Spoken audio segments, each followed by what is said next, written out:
السلام عليك يا أبا عبد الله. السلام عليك يا ابن رسول الله. السلام عليك. Senin aşıkıyam benim nəm yoxdur. Senin eşqi benim ruhumu cavan eləyir. Senin adasını versəm behişdən namərdə. Benim alemde cananım Hüseyin'dir.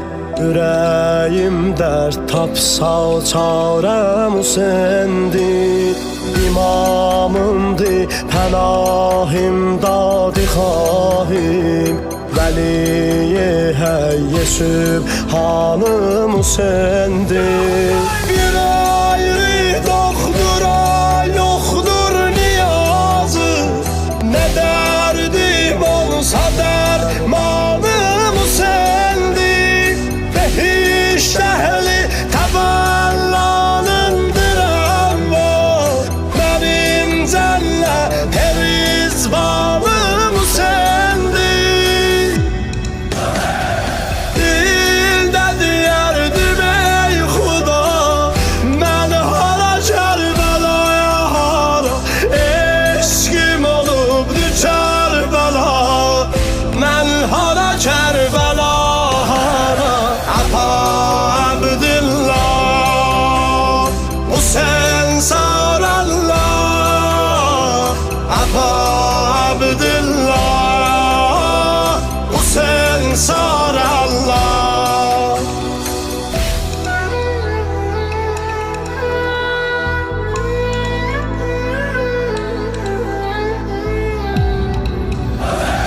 Olmasa şahdan etina, nokere kim baha verer? Nokerem o şehide ki eşqi dilə səfa verər. Qürbətine fədaya olur, hər mərizə şəfa verər.